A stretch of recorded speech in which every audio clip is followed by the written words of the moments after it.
Hello, and welcome to a brand new episode of Three Drams. As always, I'm your host, Pot Still Matt, also commonly known as my government name, Matt Healy, and I am delighted to welcome you to the show. I am thrilled to have a great lineup of whiskies this evening. We've got Clonakilty, Currach, and then also WD O'Connell whiskey merchants. There is an absolute wide range of whiskies we'll be tasting this evening, and it is going to be a fantastic show. If you're in the comments section, you will have already seen that this is technically the official 4th anniversary show. So we have, while we celebrated last month as well, last month was last month was the technical 4-year anniversary because it was exactly 4 years from the very first test episode. This is the 4th anniversary of the official episode. So happy anniversary to the guys at 3 Drams and Irish Malts. As I always say, I just show up to do the easy part. I do none of the background work. I just come on here to talk to the great flavor makers and creators and to your lovely selves. So the guys in Irish Malts and 3 Drams, a huge congratulations on episode 48 and the 4th anniversary of the show. I know there are some people in the comment sections that were there on the first show, and I am delighted to see that some of you are here again this evening. So a huge thank you to you. It is wild to think that we started this 4 years ago in the height of COVID. And now look where we are in a lovely new refresh world and trying some absolutely fantastic whiskies. It is always great to see our friends from Germany. We've got Tina coming in from Berlin, Fushka Kev coming in saying servus from Germany as well. And of course, we have Alan coming in from Galway. It's great to see you back again. We have Marissa coming in from Mill Street in Cork. I know we have our walking club in Schneem. We do have friends in Brazil, Canada, Australia, and Japan that I know watch religiously that are coming in on a different time zone. So they'll be watching back after the fact. So to all of you, very big welcome. It is great to see that you guys are able to join both live and after the fact. Aaron coming in live from Meath. Gary coming back to watching from the lovely sunny California. But it's great to have you back, Gary, to be able to watch the lives instead of just after the fact. But listen, I know you're not here to listen to me ramble on. We have fantastic whiskies this evening, 3 in fact. If you are a subscriber, you'll be very familiar with this box. It comes to you once a month. It comes to you with this fantastic tasting card telling you all about the whiskies we're trying this evening, and they're going to come to you in little bottles like this. This is what we're going to be tasting from, guys. Some of these whiskies I will have tasted before. Some will be tasting live with you. If you're a fan of 3 Drams, you will know that me tasting live with you for the first time usually ends up with a lot of delight from me for being surprised by really great Irish whiskey. So hopefully I think that's going to happen again this evening. As always, if you're going to recycle, please recycle responsibly. Almost everything in these packs is recyclable, just the foam on the inside is not. You can knock out the magnets from inside the box. You can take off the cap and recycle separately. So everything, almost all the packaging can be recycled in its entirety. But listen, we're not here to talk about recycling. We're here to talk about Dram number 1. This is Clonakilty's Single Pot Still Irish whiskey, the first release from the distillery of all their own spirit. And who better to tell us all about it other than head distiller Oisín Mulcahy. Welcome to the show, Oisín. How are you doing? Hey, Matt. How are you? Good to be here. Well, I am delighted to have you. We are going to be tasting Dram 1, as you see here. Now, I have pre-poured mine into the glass like this because I know people are going to be very excited to get into this. The first 100% release from the distillery. Spirit, if anyone knows of the distillery of yourself, you wouldn't have distilled this spirit, but you would have very much taken it on its journey through maturation and into finishing before bottling.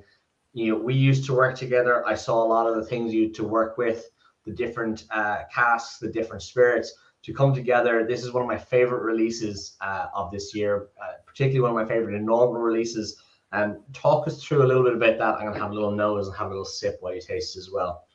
Yeah, so absolutely. Like you probably know better than most what the thought process going into this whiskey. But I suppose, like you said, I can take credit or blame, shall we say, for the first release, but obviously credit has to go to all the team that were there at the very beginning for commissioning. Paul Corbett, of course, from was there at the early stages and kind of got this whiskey, essentially got the new make, got the stills doing what they should.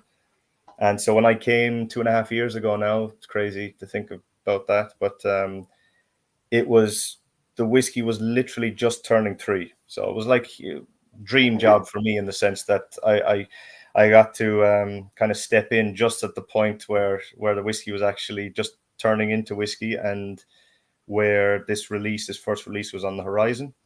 So it was at that stage 2 years out from kind of launch date, and that may seem like a long time, but in whiskey terms, that's a drop in the ocean by the time you source casks and figure out what you want to finish it with, source the casks, and then get the casks on site, and then leave enough time to add a finish or whatever.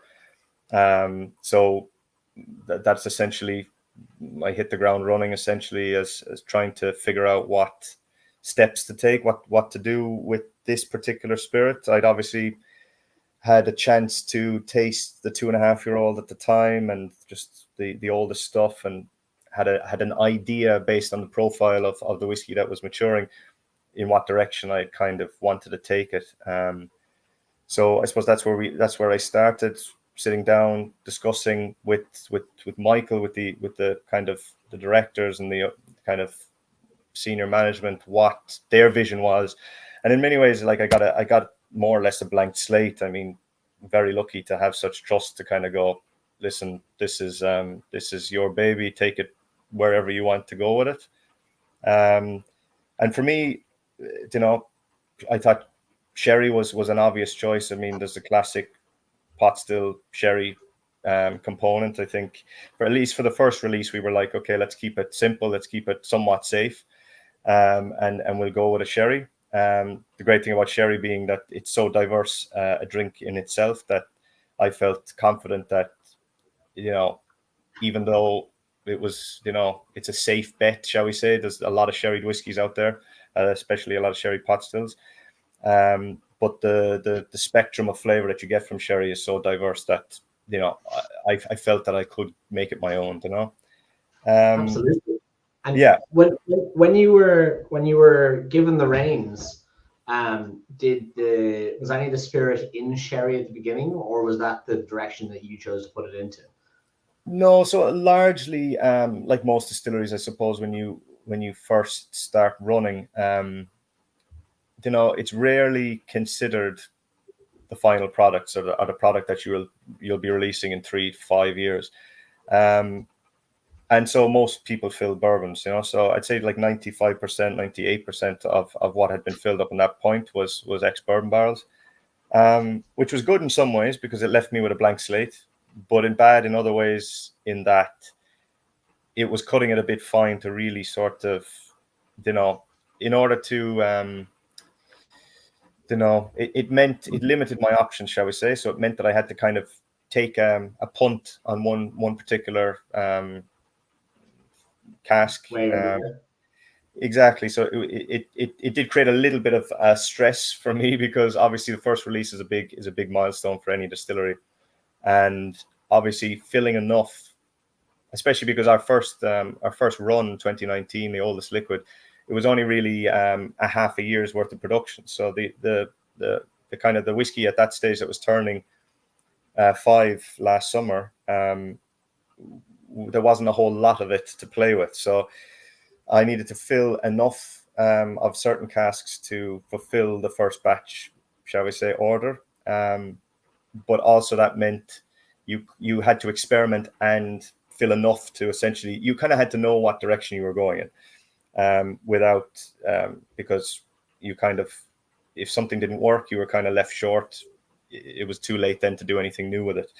So it was a bit of a pressure moment to kind of fill what you need. And so in the early days, I filled pretty much one of every type of sherry, from Muscatel to Amontillado to Fino to whatever, one cask of each. And I just said, okay, we'll see how over the next 6 weeks, 3 months, 4 months, whatever, how each flavor kind of imparts. And I thought PX Oloroso seemed like by far the obvious choice, especially for a first release. Like I said, you can't go wrong with a classic PX or an Oloroso kind of finish. But what surprised me was the Amontillado, to be honest with you. The PX and Oloroso, in some ways, actually surprised me of just how much it deviated from my expectations. And I was actually strangely kind of happy about that, because I've always been someone who kind of likes to do something a little bit different. And Amontillado obviously has been used before, but for a first release and certainly for a core release, it would not be so common. And obviously I didn't pick it just to be different, but just I felt like it just did something very special to the distillate that we produced. Created a sort of a complexity.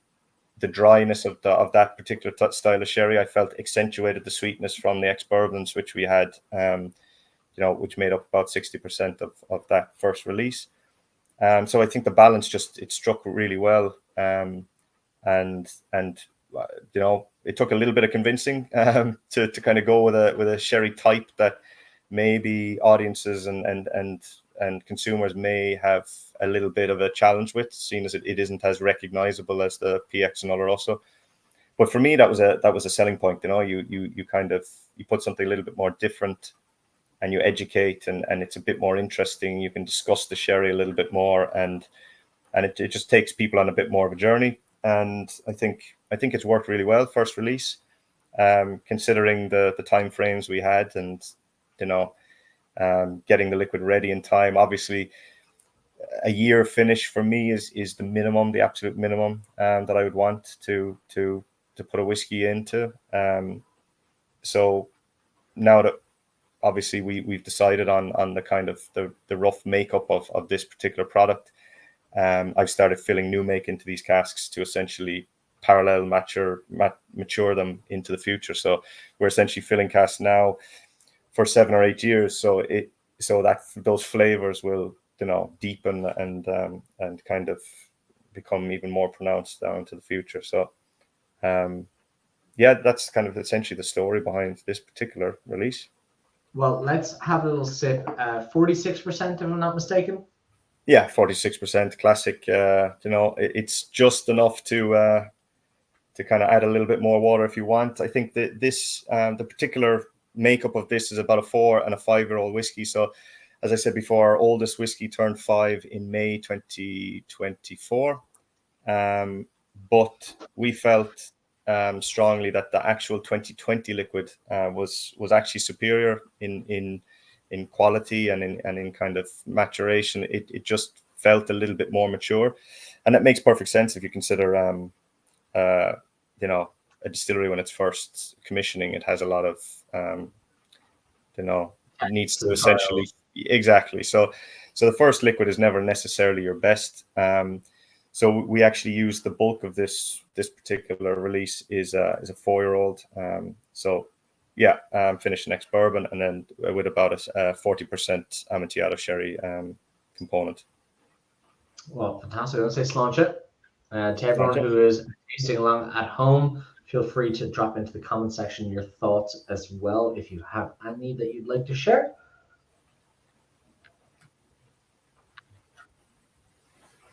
Yeah, so 46, like I said, just enough high in the ABV. It's still a bit, like I said, 4 or 5-year-old whiskey. So I want to encourage people, add a little drop of water if needed, that kind of a thing.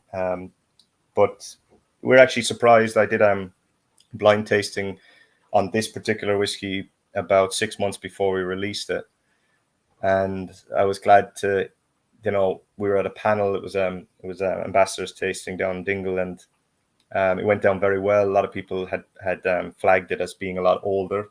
Some person saying it was a 10-year-old. Just in that blind comparison, I wouldn't necessarily jump to that thought, but it was good that it wasn't kind of flagged as overly youthful or anything like that. Like my plan with this whiskey is to kind of push it to an average of a 7 or 8-year-old. I think that's where pot still kind of begins to sort of find its own, where you kind of get a nice balance between maturation and still a bit of that pot still character as well. And for a core range, I think that's a very kind of an ambitious plan, obviously, to release a core expression, a non-age statement, but to have it at that age, but that's my plan over the next couple of years. But yeah, lots of, like, for me, this particular, and I think Amontillado played to that, was the almost the salinity, the salted caramel. I like to describe it as a kind of a salted caramel because you get lots of toffee and caramel, especially on the front end. But then there's also this kind of nutty, slightly umami kind of characteristic towards the back end, which together just kind of combines to kind of give me kind of salted caramel. You get the apple and pears, so the stewed apples and pears and all those kind of things. So for me, it kind of is reminiscent of a sort of a sort of Christmas dessert or something like that, with a little bit more character.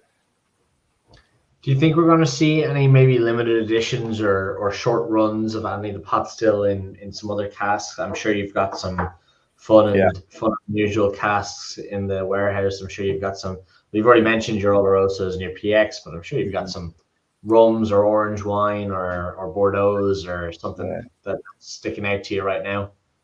Yeah, well, it's one of the benefits, I suppose, of being in the experimentation phase. Obviously, you're filling a bit of everything in small quantities just to figure out where you're going to go with things. So yeah, we filled a bit of tequila, a bit of grappa, a bit of some unusual things that and we've an ash cask sitting in the warehouse there that might be a first for a lot of distilleries. I think there's a couple more that may have filled ash around the same time, but just again, testing the water, just trying to figure out what might work. Madeira is really something that's kind of working really well as well. I've actually, for batch 2, what we're tasting at the moment is batch 1. Batch 2 will be hitting the shelves soon, and it'll be interesting if you can get your hands on a batch 1 and just put it aside, wait for a batch 2 just to compare them, because it's the next couple of batches will be an interesting comparison, because there's a little bit of iteration we'll be doing over the next couple of batches, with the aim being that it will become a consistent product going forward. But obviously your first couple of batches, you're trying to refine the product, and so I've actually added a small amount of Madeira for the next batch. Not on the label, we don't talk about it, but it's just I felt like that first release just opened up a lot of possibilities, and now just trying to like refine it. And by filling a little bit of Madeira, I've noticed just how really that works really well with our distillate as well. So it's kind of so I'm going to fill a lot more Madeira and see where that goes as well. But yeah, we filled pretty much. You can think about it. We filled it, and Cork Whiskey Fest this year, or next year, sorry. We plan on probably doing a masterclass and just kind of highlighting some of those experimental casks that we filled. Well, I mean, you've just come back from the States, launching this in the US. Obviously, you sell across Europe. You're in Japan, I know, in different Asian countries. Have you noticed a difference in the palates? Obviously, the US, by, I suppose, stereotype or by generalizations, tends to be a lot sweeter. Europe tends to be a lot drier. Asia, you're into completely different flavors again. Have you noticed a different response or responses from the different markets on the first release? Yeah, it's an interesting one because obviously I was just back from the US, and we it just launched over there, so I had a chance to see what people thought about it. And I was expecting a little bit. Obviously, I've been living this for the last 2 years, so I've been tasting it every night and just kind of tweaking it and whatever. And one of my big concerns was that maybe the Amontillado would polarize, or would kind of put people with slightly a sweeter kind of flavor preference, that it might put them off slightly. But what I'm actually getting is a lot of people's first impressions are, oh, very sweet, very kind of smooth, whatever, caramel is what they're getting. But also I think there's enough for it. Like my aim always is to balance, just for any flavor, like if you're cooking or you're blending or whatever, you want balance. You don't want to be overwhelmed by any one of those things.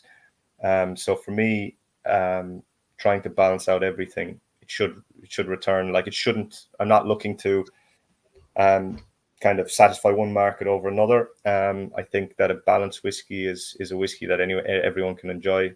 And I haven't noticed necessarily that certain markets have preferred. The only thing I would say that Americans tend to prefer is just a higher proof. That's the one thing that they were always asking: when is the cask strength version coming out, or when is the stronger proof coming out? So for them, 46 is a little bit too low from the feedback I got. So. And are you going to bring out cask strength to put you on the spot? For sure. I mean, like I just think what my answer to them is that I know a cask strength in the US is often a sign of maturity, because obviously in certain climates you have an increase of proof over maturation. But in Ireland, a higher ABV, certainly above 60, is a marker of youth. So that's my thoughts behind it, as far as I won't release a cask strength until it drops below 58. That's just, I find, that's kind of unless you filled it at a particularly high proof. But I think, I kind of want to let the whiskey mature a little bit longer first, and then definitely we'll see some more cask strength versions coming out. Well, very good. If people wanted to find this in Europe, do you have an idea of where people might be looking, whether or not Ireland or on the continent? Yeah, definitely. Like we sell in most online retailers. Irish malts we can buy from our own website, clonakiltydistillery.ie. Are pretty much any well-known whiskey importer, where if you're in Germany or anywhere, we're in most European countries. And if we're not in your country, then definitely Irish malts are our own website for more info. Perfect. And coming in at about 69.95 area is the targeted RRP. Yeah, I think it's yeah, we kind of priced it. I think it was just a little bit around the 60. Sorry, 59 is what I meant, rather than 69. I saved everyone a tenner instantaneously by getting that. I was thinking about that for a second, whether we upped the price or not. But no, it was important to kind of to make it affordable, obviously, for a first release. I think is important. Well, I think people in the comment section will agree with me that this is absolutely fantastic first release. One of my favorites of the year whiskies. I've had 2 bottles already that I've gone through, so you can't see too much, but I have a spot in the corner over there where my Clon bottle was, so I need to replace it very soon. But of course, if you are a subscriber to 3 Drams, you will have a discount code in 20 minutes exactly. That will give you a discount on each of the whiskies individually you're going to try tonight, or all 3 of them together, and they will ship directly to your door where it is legal to do so. Oisín, head distiller of Clonakilty Distillery, thank you so much for your time this evening. I have absolutely loved having you to talk us through Dram number 1, which was the first release from Clonakilty Distillery, the Single Pot Still. Thank you again. No problem, Matt. Thank you. Oh, well, I am delighted. As Dram number 3, I'm jumping ahead of myself. This is a fantastic way to start the evening. We've had a first release whiskey from the guys in Clonakilty, and now we are trying whiskey that, if anyone has been watching 3 Drams, knows I have a great love for the Currach whiskies, and we are trying Currach Single Malt Mezcal Cask, and this is, of course, with the founder, Patrick Shelley. Patrick, welcome to the show. How are you doing this evening? Very good, Matt. Great to be back. I am so delighted to have you. We always have so many questions, so many queries, lots of sales. Every time Currach comes on, it is a whiskey that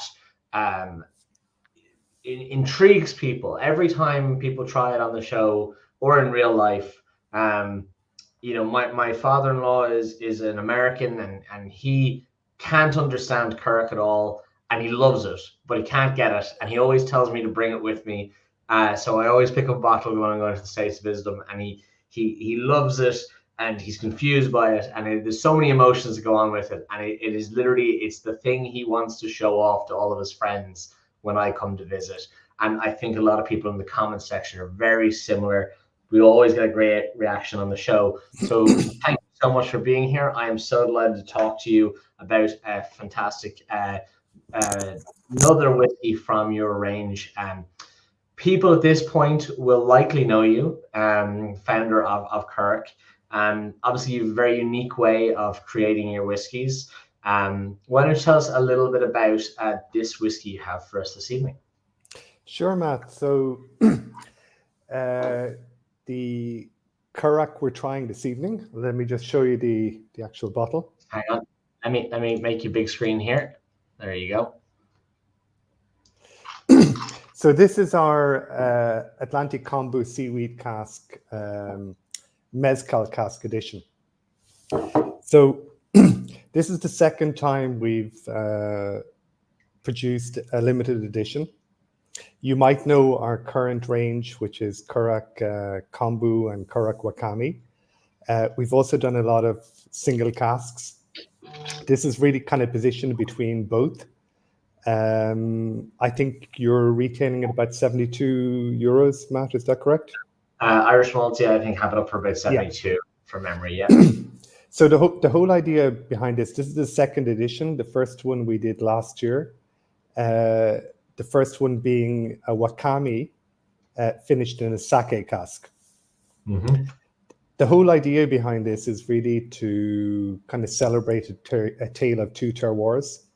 You know, almost the malted barley from Ireland meeting the rice from the Nagite region in Japan, or the kombu meeting the agave from Mexico. And this to me is something that's very interesting because I travel a lot. I'm inspired a lot by flavors and different cultures. And I love bringing things back with me in terms of how to create that very interesting flavor profile, particularly in whiskey. So maybe just before I kind of delve into the actual whiskey, maybe for those of you that don't know Currach too well, maybe just let me give you a quick overview. So Currach was actually the first whiskey in the world to be influenced by seaweed. Essentially, it's a triple distilled single malt with West Cork distillers who've been our partners from the very beginning. It's aged between 3 to 5 years in ex-bourbon cask. This is all quite standard, to single malt. I think it's the second stage where the magic begins.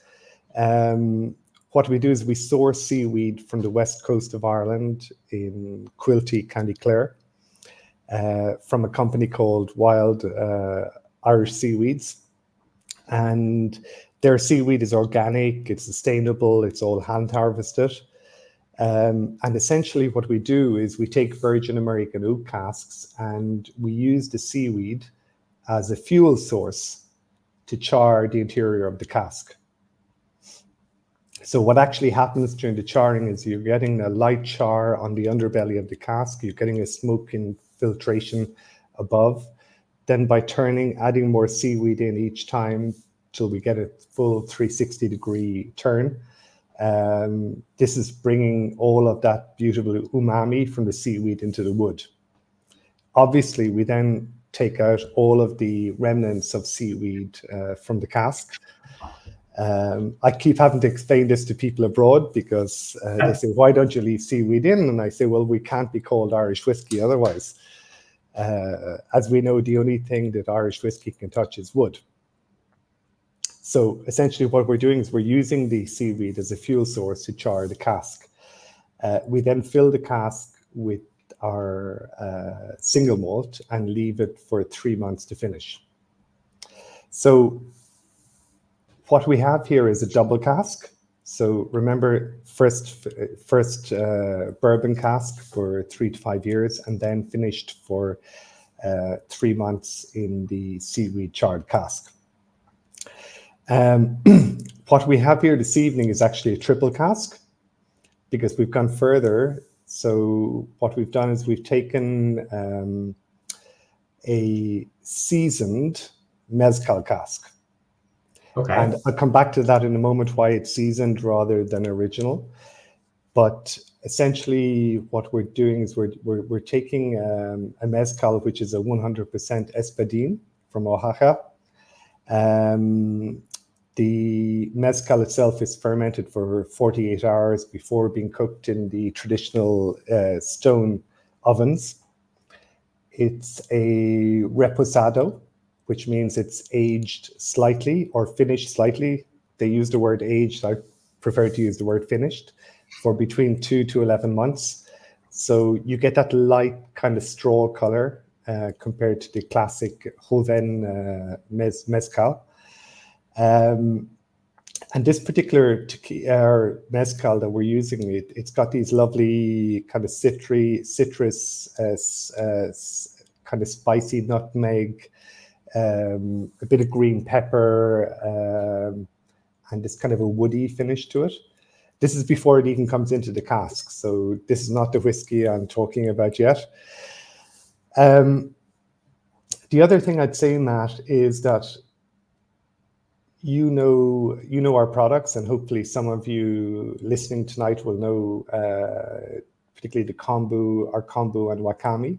The way I describe the kombu and wakame is like light and dark. So the kombu is, I'd say it's a much richer, fuller, darker whiskey. It's got lovely aromas of kind of roasted Arabic coffee, salted caramel, dark chocolate. Whereas the wakame is much more vegetal, it's more earthy, it's got a little spiciness to it.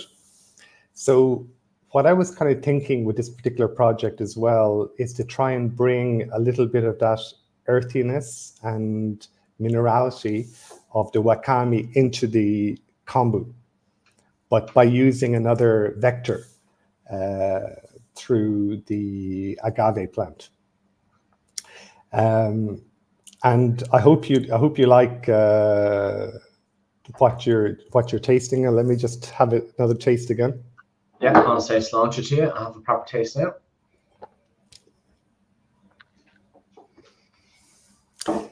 I'm not going to go through all the tasting notes on it, but the one thing that really strikes me on this is you still got that lovely fullness, that richness of the kombu, that kind of salted caramel, that sweet umami. But I think it's being balanced by this nice chalky minerality, almost this metallic kind of rusty kind of flavor. The one thing I always thought that mezcal was all about being smoky, until I got into mezcal a bit more. And mezcal for me, it's all about that earthiness, that vegetal, that greenness, much more so than that smokiness. Yes, there is a smokiness through the actual roasting of the plant, but it's that almost like I remember doing the first tasting notes of this, Matt, and sometimes the first things you write down are the best, because they describe it more. And one of the words I wrote down was whetstone. When you that smell of that whetstone, that rust again, that kind of metallic, kind of aged metallic kind of smell. And there is that, for me, there is that little whiff of smoke at the back end. It's not a smoky whiskey by any means. But again, I'm just looking, Marissa was writing here, I find a rich green taste, and that to me is exactly what I find. It's almost this straw green grass element, which I think hopefully balances very well and creates a contrast with that deeper, richer style of the kombu. Have you tasted I suppose the first two components of this whiskey before you put into the mezcal against the finished product? Do you think that there's a discernible and striking difference when you bring in that mezcal? Absolutely. It's like, I know Oisín was talking earlier about, not being 100% happy about everything. You're always striving to be better. Maybe I can see sometimes the little edges on the base products, and maybe that's again what makes them interesting or special. But I suppose what I was trying to do here is to bring it up a notch and create another layer of complexity, while at the same time kind of rounding out these rough corners. So giving the whiskey a more depth through flavor profiles and sensory experience. Well, I mean, it is a big flavor bomb. Like the minerality is coming through for me. A lot of that vegetableness is also coming through. As you said, when I think mezcal, I think smoke, and there is a hint of it in the background. There's also a little hint of spice, which I like as well, to it. But the whiskey itself is so round and mouth coating and full of flavor, but it isn't that. Some people might be fearful of that big kind of smoky flavor that they'd be familiar with mezcal, and this certainly isn't mezcal, that kind of mezcal reincarnate, which I very much enjoy. Where is this was targeted towards? Is this going west to the Americas, or is it going east to Asia, or is it kind of... Yeah, so in the US, we're really just focusing at the moment on the core range, which is the Currach, Wakame, and Kombu. So all of our other products, and particularly this in terms of the limited release, is available all over Europe. We just launched in the mid-September, so it's kind of filtering into a number of markets already. I know there's a lot of people from Germany listening. I think it's on the way to Germany. What we do have in Germany, and I'm 100% certain, is the previous edition, which is the Wakame Sake cask. And that's an incredible whiskey as well. Much more so on, bringing that kind of sweet rice element into that kind of vegetal, earthy Wakame flavor.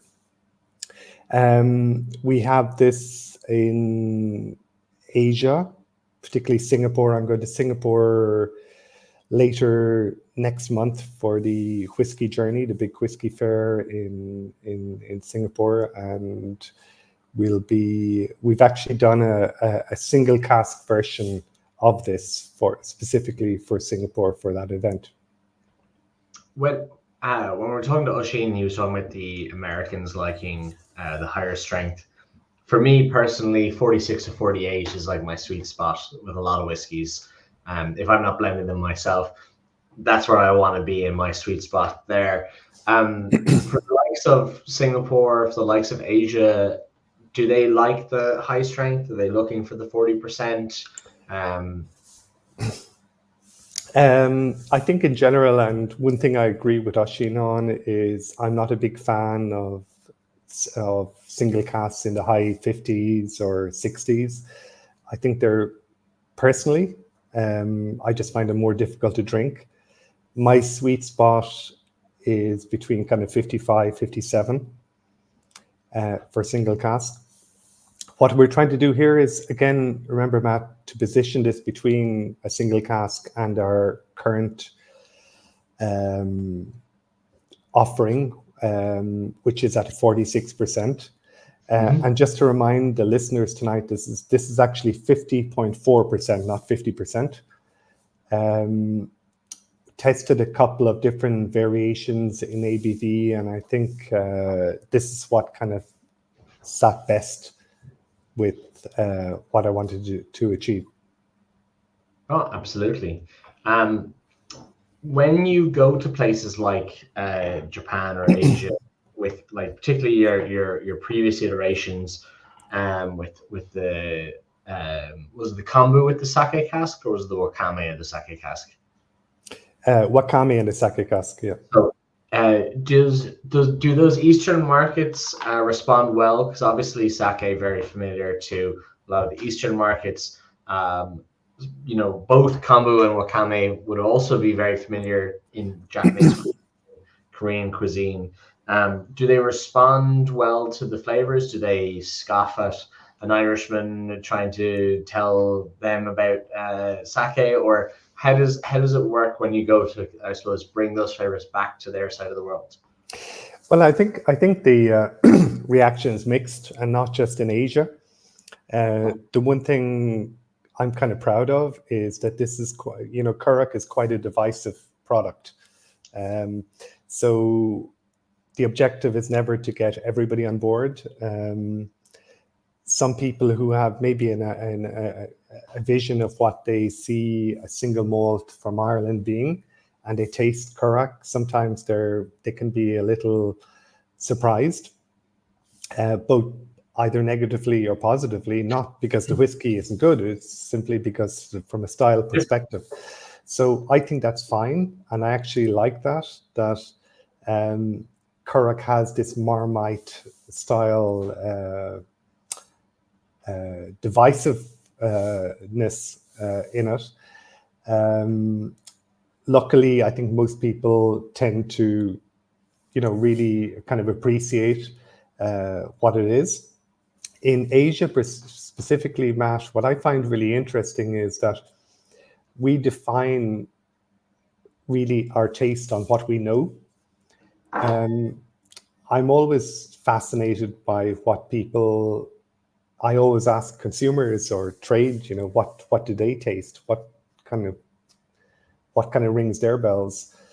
And one of the things that particularly with the kombu, that a lot of, in 3 different markets, they came up with the same thing, which we would never think of in Ireland, but it's this black toasted sesame flavor.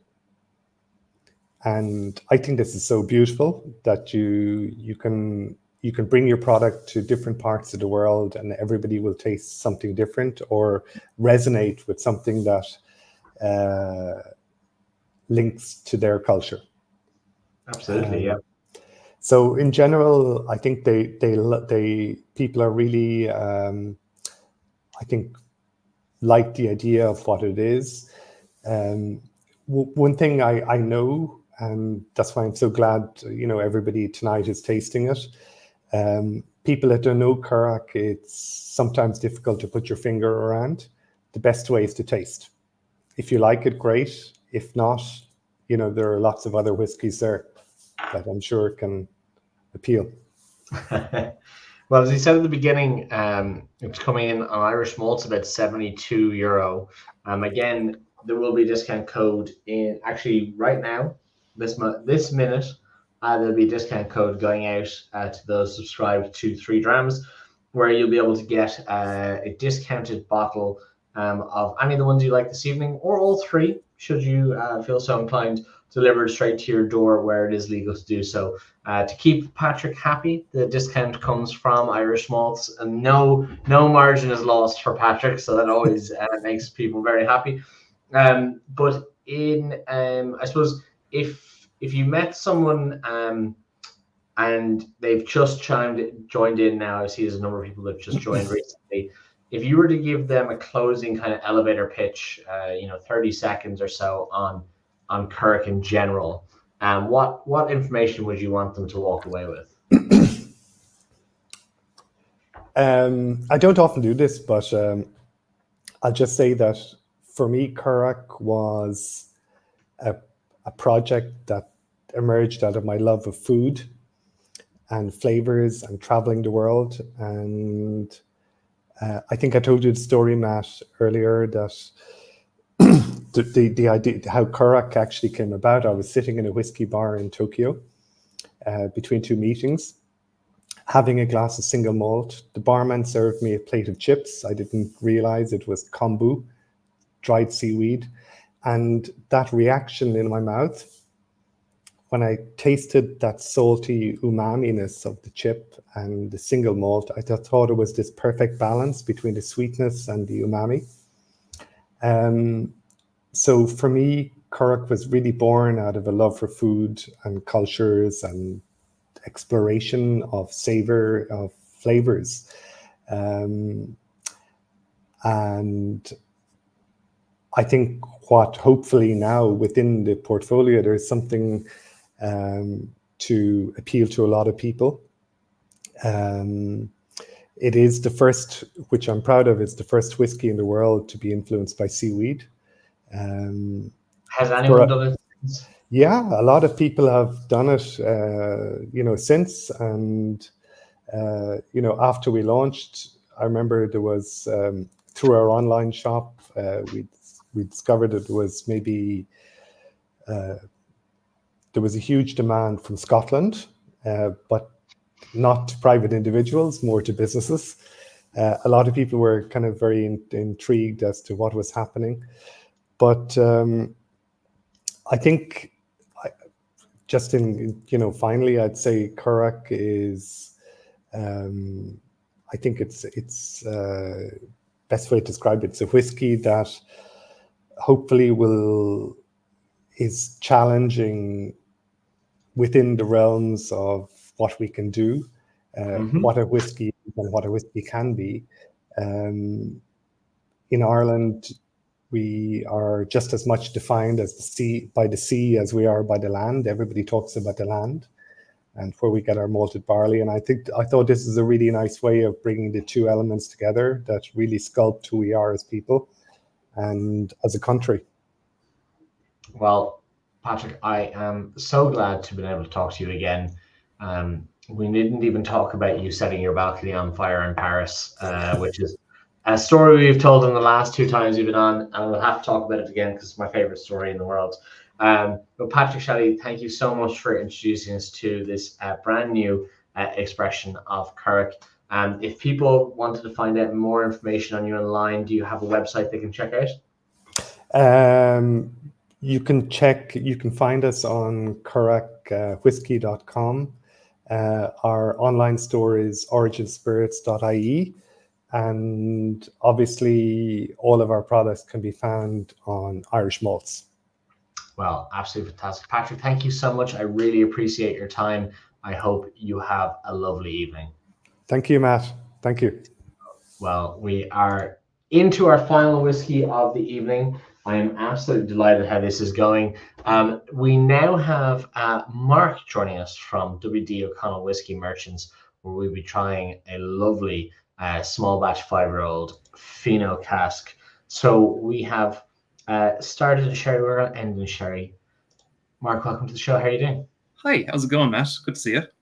It's good to see you too. This is Dram Iver Tree. We have the bottle right here. I'm going to pour it into my glass.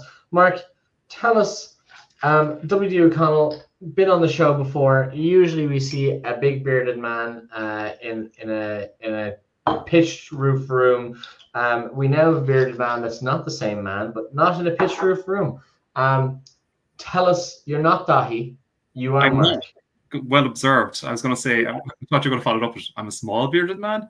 But anyway. Yes, the accent is no Dahis, but it is still fantastic. You are here to tell us all about WD O'Connell Whiskey Merchants. Let's jump into this whiskey because I am excited. I am dying to try this. 50% ABV, if I'm not mistaken. Correct and right. 50% ABV. I'm going to talk a little bit about Dahi, WD O'Connell, a little bit about bonding, and a little bit about sherry, because there are some things I learned that I didn't know. And I'm unlike some of the other guys on tonight, I'm not a distiller. I'm not an owner. Like yourself, Matthew, I am just an enthusiast. Well, look, I love to hear it. Tell us, why not jump us into a little bit of a sherry talk? We kicked off with sherry with Oisin. A lot of people on the show will be familiar with WD O'Connell. I have no issues talking about it, but I'm dying to talk about sherry. Give us a little rundown on this. So this one is quite unusual. That in fact, in the last few years, we're starting to see different emergences of different types of sherry being used. Like back to 10 years ago or so, our bottles of whiskey didn't say finished in a certain type of sherry. You just said sherry barrels or ex-bourbon and sherry for the longest time. And then after a while, I think the consumer started to get educated. the likes of me and you being nerds and learning about things, we started asking questions like, what sherries? And then we started finding out about Oloroso and PX. And then we started finding out about things like Fino, Amontillado, and all these wonderful things. So I think nowadays it's really cool to see that we're seeing the definitions of sherries, or the types of sherries being used and being spoken about on the bottles, not just sherry cask finish. I was doing a little bit of research into Fino because I knew it was the driest of the sherries, but I didn't know how it came about. And funny enough, I was just doing a little bit of research and about this, and I found out about a yeast that formed in these sherry casks called flor. And it was like, it used to sit on top of the liquid in the barrel. And for the longest time, up into the mid 19th century, they thought that that foam was actually off-putting, and they didn't realize it was actually preserving the whiskey. And those casks were marked as sick, or like not the best. So they were relegated to be put into the poorest versions, or their cheapest bottles. So for the longest time back in those days, if you were buying the cheapest hooch, you're probably getting the best hooch, which I think is really fun. Eventually, they figured out that the layer sitting on top of the whiskey was actually preserving it and keeping it fresh, and it's like a protective blanket essentially, and that it was shielding it from excessive oxidation, which I think is quite fun. So yeah, that I did not know that about the kind of that foam sitting on top, and they started to realize that as well. The more headspace they were leaving in their casks, they were getting that it was more likely to produce that foam. So we've started trying these whiskies with the Fino cask finishes, and it's light, it's dry, and I think it really excels to the flavor profiles we're quite used to in Ireland. It's very exciting. You might notice on the card tonight that my side of the card that I'm representing is blank. TBD. I have no idea what TBD means. I keep turning it over. There's no answers there. So when we're getting to the tasting portion of this, I might ask for people to chime in if they're so inclined. So yeah, you were saying Dahi's been on a few times. You've talked about bonding and stuff. Just really quickly, for anyone who doesn't know about bonding, a lot of whiskey producers in Ireland back in the day, it was old tradition that not everyone had a distillery, weirdly enough, and people used to source their whiskey directly from the distillery, bring it home, and that's where your craft could really come into it with your put your own spin on the whiskey with different cask finishes, cutting with water, different aging styles. Hello, dog. Yes, dog number 2. Dog number 2. Yeah, that's weird. That's a weird naming scheme you have for your dogs. Dog number 1. I know. Yeah. She loves it though. That's good. Feel free to continue. Sorry, I get distracted by dogs, guys. So yeah, really quickly, that was just the story in bonding that throughout history it became a massive thing and we're seeing a massive resurgence again with likes of other people have been on the call earlier, likes of JJ Carey, Dahi, Two Stacks. There's a major re-emergence of bonders, and actually an interesting one for anyone if you're walking around a pub or towns in Ireland and they've old school pubs, a lot of old pubs, especially the larger venues, you might see like bonders in their name. Though the old school names match what they'd have above the door. So yeah, look like of just saying in Cork, we'll say like of Reardon's, which is a very big venue. That would have been a bonded warehouse at some stage. The Woodford in Cork City Centre as well would have been a massive bonding warehouse as well. So something to keep an eye out, especially older pubs, especially bigger venues, especially the big vaulted ceilings and stuff like that. Much like Dahi's house, you'll figure out that they used to be bonded warehouses. Very good. So why don't you tell us, I said, a little bit about this whiskey then. So it's a 5-year-old single malt, if I am not mistaken. It is a 5-year-old single malt with 3 different types of malt. There is triple distilled, double distilled, and heavily peated triple distilled whiskey. Very nice. A lovely an amalgamation of different malts from the same distillery. Yes, from the same distillery. Kind of 3/4 of the way up the country. I'm sure we can figure out from there what it's like. So I think we're actually going to get into having a little taste of this. I don't want to keep people on the edge of their seats of what does TBD mean.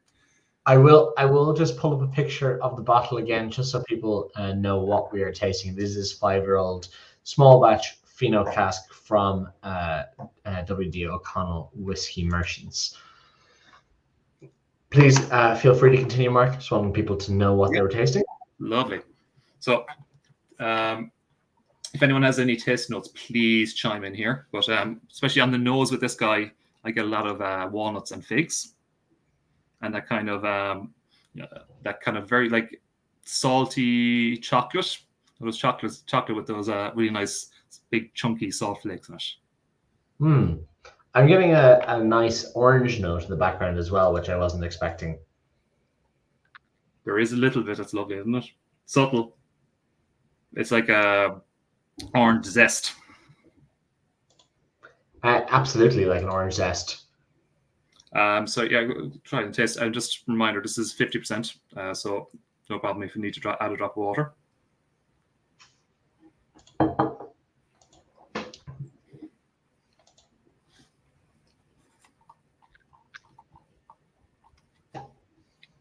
Sorry, excuse me.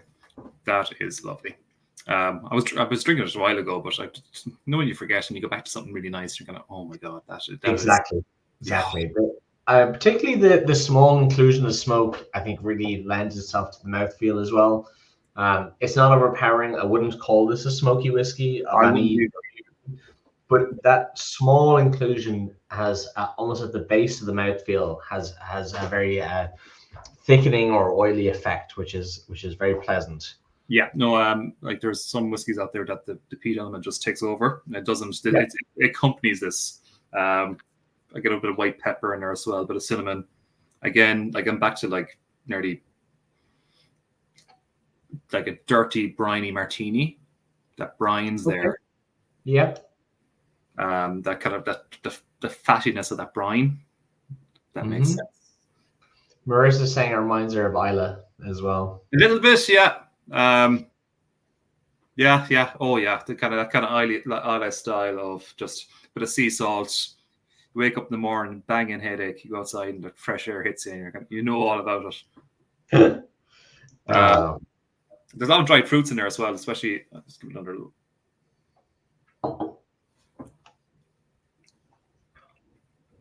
Yeah. You get a lot of walnuts. A lot of walnuts and kind of toasted roasted peanuts, maybe. Okay, and again, that saltiness will lend itself to that as well. Yeah, but fun whiskey. Second part. This one is the second of a series. The first one was Amontillado. Again, was another 5-year-old. Same kind of components of triple distilled, double distilled, and the peated. But again, that's still available as well. But again, that is. The peatiness doesn't overpower it at all. I think it enhances the whiskey. I think that's fine. Tina joining in saying she's not into peat, but the hint of smoke gives an extra kick to this whiskey, which I agree with. Yeah, I do like peat, but I was expecting kind of a peat bomb, and it's very nice. It's just a good layering exercise with this one. Martin saying he's expecting to be peatier as well, so echoing my sentiments. But no, lovely mouthfeel was a great finish. Again, a lot of that solidity, the kind of base layer of smoke is just giving that a little bit of extra mouthfeel. I think it's absolutely, this is probably a great example of blending and layering, particularly the fact that it's 3 different malts that have gone into it. Yeah, it really shows the art of blending and bonding. That like a lot of people get scared when they hear peat. And a lot of people just once they hear it, they're out. I'm delighted that people, especially in the chat here this evening, not like I said, not my thing. Tried it. My God, I do like that, or I'd have that again, which is key. I always kind of find that people they get scared away initially. If they actually give it a chance, or even a few drops of water, and it opens up, and they actually get to try the sweetness that's there. Yeah. There's nothing worse than you're out with someone and they say, "Oh, let me get you whiskey," and they get you an absolute peat bomb. I won't name any, like I guess Scottish peat bomb, and that's your taste buds killed for the night if it's not your thing. Yeah, of course, absolutely. There's Yeah. nothing worse. So yeah, I'm delighted that people, especially the guys who aren't overly into peat, are Enjoying themselves. yeah. So, Mark, what sets WD O'Connell apart from other bonders? You know, let me rephrase that. What sets it apart from other independent bottlers? So, independent bottlers, I suppose, is the more famous term of today. People would be used to. You've got your particularly bottlers in Scotland. What I suppose makes WD O'Connell set aside from them? It's very popular brand. It's Yep. very cool, which is very difficult to do in whiskey. What do you think has been the crux of their success in that sense? I think, like for me, like I remember meeting Dahi a few years ago when I was a bar manager, and Dahi is a former bar manager. He's a qualified pilot. He's a sailor. Like he's been around the world, and he's fairly no shit. Like it's what you see is what you get. He's honest. He works hard. And I'm not saying other bonders don't work hard, but there was a personality to him that I liked when I first saw the bottle. The bottle won't pop in there. When I first saw the bottle, I liked the label. It's simple. It gets its message across. There's even like we were having a chat with someone in Dublin, myself and Dahi, and I was like, "That's them. What's the little star down? It might be hard to make out, but you might come up in your image, Matt. I'll pull up my image You can see it there. But you see in the bottom, kind of 3/4 in the way down on the right hand side, there's that kind of nautical star. Yep. I hadn't noticed it for the longest time, and I kind of asked Dahi, "What's the crack with that?" He's like, "Oh, I'm a qualified pilot." It's like, "Oh, maybe a part of the story." You went, "Well, yeah, sure." But it's like so we're kind of. I kind of like there's more. Just like if you dig into it, there's way more there. The overall story of Dahi and his whole thing, or like the Bill Phil. There's a big story there with his great grandfather. And you're like, that's really cool. So yeah, and I think he just released a banging good product. Well, I mean, I have to agree. People out there in particular are excited about the things he's bringing out. He's bringing out different things. You know, when people were afraid of peat and smoke, he brought out his Bill Phil. I think was definitely the crux of the success of the brand. That big heavy peat from Great Northern Distillery. Yeah, go on. And it came out at a terrible time. It came out just like 2 weeks before COVID hit. Literally, yeah, it's a success. So that stands to it's a proper good whiskey. Absolutely, I think he had good timing and a good product where people were shying away from things like that. He very much leaned into it. Like you said, he's very, very charismatic. But his facility down in Kilmacthomas in Waterford, which is both aesthetic and also sorry, someone calling me behind there. It'll stop that. Both aesthetic in its old farm buildings, but also very innovative in its uses as well. People won't know too much about this side of it, but in Dahi's warehouse, the WD O'Connell warehouses, he developed his own pneumatic line for bottling. He created his own tech to improve the bottling service, the actual bottling line, which is quite cool. That not only is he creating cool whiskeys and maturing cool things, he's also kind of innovating with the way that he actually operates the building as well, which is, I think, very cool but fitting to the brand. As I said, that is a very well-liked independent bottler and bonder. If people wanted to find out more about WD O'Connell Whiskey Merchants, Mark, where do you think they should be looking? They should ring me directly. They should check out wdoconnell.com. Very good. And this bottling, I believe it's $69.95, if I'm not mistaken. It is indeed an Irish malt, and it is available in Europe. I was actually in a trade show with it in Germany a few weeks ago. Great time. It's available. Pardon? What city were you in? I was just north of Frankfurt, Bad Hamburg, I believe it was called. Oh, very good. And how was that show representing the brand in Germany? Really good fun, really enjoyable. Up against a lot of Scotch there, but as you know, we've been friends many years. I stood out, we'll say. Okay. Where did you? One of my things is with the German shows, far longer than the Irish shows usually, kind of like an 11 a.m. to 9 p.m. gig. Mm-hmm. The Irish couldn't deal with that, I don't think. The decisiveness, though, of the German consumer is something to behold. I had a guy once come up to me in Frankfurt, and he said it was his first whiskey of the day. What should he try? I pointed him to a whiskey. He sipped it. It was probably 11 a.m. He sipped it. He said, "Great, I'll have 2 bottles." Yeah. And I was like, and I didn't want to cheat myself out of a sale, but I was like, there's lots to, you sure that the first thing you tasted, you want to, and he was like, yeah, 2 bottles and I'll go on. And I said, that's fine.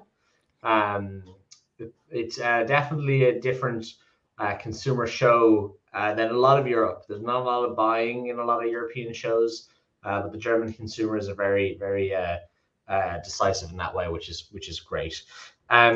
Mark, if there was a whiskey, piece of whiskey information about this Fino that you wanted to leave people with, a little elevator pitch, what would that be if you want to take away with?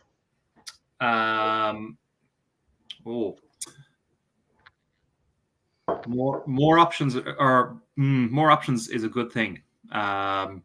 Fino is not something that jumps out to the consumer that they know exactly what it is. Give it a go. It's a banging 5-year-old, dry, tasty, saline, chocolate, walnuts. Well, I think that is absolutely fantastic. Of course, if you are a subscriber to 3 Drams, guys, check your inbox, because about 10 minutes ago you will have an email from the fantastic guys Irish Malts offering a discount on all 3 of these whiskeys this evening. If you're still with us and want to leave us a comment in the comment section about your favorite whiskeys of the evening in the order that you enjoyed them, do let us know. It's of no insult to anybody. It's great to see what your favorites are, because everyone's favorite profiles and preferences are different. Give us a 3, 2, 1, 1, 2, 3, or so on. To everyone who joined us this evening, Oisin, Patrick, and Mark, yourself, thank you so much. To the guys at Irish Malts, particularly the team that put together these thousands of packs. There's an incredible amount of packs go out every month to all over the world. Not only is there sourcing whiskey, decanting whiskey, there's licenses needed for decanting and bottling whiskey, and then shipping out all over the world. A very big thank you to the Irish Malts team with that. And of course, to Mark, to you, and to the guests, and to everyone at home watching, thank you so much for making this happen. A very happy 4th anniversary to Irish Malts, and sorry, to 3 Drams and the Irish Malts team. It is episode 48, 4 years on the trot. A very big thank you, and have a lovely evening, guys. Good night.